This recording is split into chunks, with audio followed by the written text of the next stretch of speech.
আসসালামু আলাইকুম। আসেন আজকে একটা চরম সত্য কথা নিয়ে আপনাদের সাথে আলোচনা করি। আপনি যদি পড়ালেখা করেন আজীবন আপনি ছাত্রত্ব থেকে যাবেন, ছাত্রত্ব থেকে বের হতে পারবেন না। কিভাবে? আপনি অনার্স মাস্টার্স শেষ করলেন, করার পরে ছোট্ট একটা সময় থাকবে আপনার ছাত্রত্বহীনতায়, বিয়ে করার আগ পর্যন্ত আর কি। মাস্টার শেষ করার পরে সর্বোচ্চ 3-4 বছর বা 5 বছর গ্যাপ থাকবে বিয়ে করার পর্যন্ত।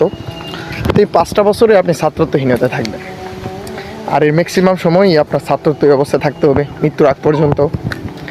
যখন বিয়ে করলেন, বিয়ে করার পরে আপনার বউকে কিছু বলতে যাবেন, বললে যে নিশ্চয় তোমার মা শিখিয়ে দিয়েছে। আর যখন মাকে কিছু বলবেন, বলতে যাবেন, নিশ্চয় তোমার বউ শিখিয়ে দিয়েছে। ভাই বেড়াদার থাকলে, বোন থাকলে তারাও সেম কথাই বলবেন।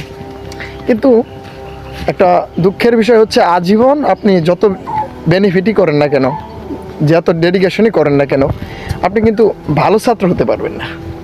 একটা সময় বলবে যে বউ বলবে তুমি কিচ্ছুই বুঝো না, তুমি কিচ্ছুই জানো না। মা বলবে যে তুই তো এখনো ছোটই রয়ে গেছস, তুই কি বুঝোস। ভাই, ছোট ভাই থাকলে সেম কইবে, ভাই তুমি আগের যুগের মানুষ, তুমি এগুলো কিছু বুঝবে না। ছোট বোন বা বড় ভাই থাকলে কবে যায় তুই 2 দিনের পোলা, তুই কি বুঝবি।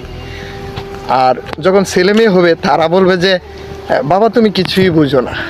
অর্থাৎ পুরুষ তুমি যতই করো না লেখাপড়া, তুমি কিন্তু ভালো ছাত্র না।